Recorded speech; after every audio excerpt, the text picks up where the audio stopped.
국방부 신문 국방일보가 비상계엄에 대한 윤석열 대통령의 입장을 아무런 비판 없이 그대로 실어서 계엄을 미화했다는 논란이 일었습니다. 그런데 저희 취재 결과 문화체육관광부 산하 KTV 국민방송에서도 비상계엄 당시 특보를 내보낼 때 계엄이 불법이라고 하는 정치인들의 발언을 빼라는 내부 지시가 있었던 걸로 확인됐습니다. 사공성근 기자의 단독 보도입니다. 문화체육관광부 산하 KTV에서 뉴스 자막을 담당하고 있는 지교철 씨는 지난 3일 밤 11시부터 비상계엄 특보에 참여했습니다.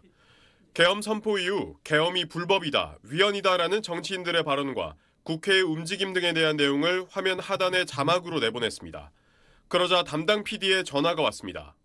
어제 또 전화 왔는데요. 행정부 얘기만 하고요. 뭐 오세훈 시장이라든지 뭐 한동훈이라든지 이런 얘기 다 빼래요. 이거 다 빼고 그러면 대통령 얘기만 누라는 얘기예요? 대통령 얘기하고 포고령 내린 거하고 이런 사실적인 것만 얘기하라는 거예요. 신문사 편집기자 출신이었던 지 씨는 지시를 따르지 않았습니다.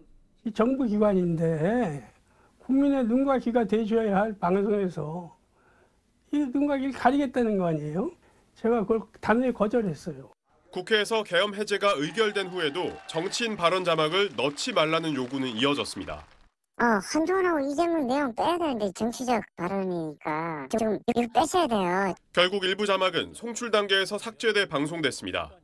그리고 계엄 선포 다음 날인 4일 오후 KTV는 지 씨가 하던 업무의 담당자를 새로 뽑겠다며 사실상 해고 통보를 했습니다. 저희들 1월 2일 날짜로 개편을 하거든요. 지금 공고를 낼 테니까 계속 하시고 싶으시면 공고를 내세요. 거의 한 16년 정도 했습니다. 비료하게 살고 싶지는 않습니다. 언론인이라면 당연히 공정한 판단을 할 수 있어야 한다고 생각을 합니다. 또 KTV는 계엄 당시 3시간 동안 진행한 특보에서 계엄군이 국회에 진입하는 장면이나 계엄 해제가 의결되는 모습 등 국회에 관련된 장면은 내보내지 않았습니다. 대통령 담화만 10차례 반복 송출해 계엄 미화 방송을 했다는 의혹도 제기됐습니다. 계엄의 정당성만을 홍보하기 위한 방송이 되어버렸어요. KTV가 가지고 있는 공공성에 비하면 대단히 잘못된 방송이다.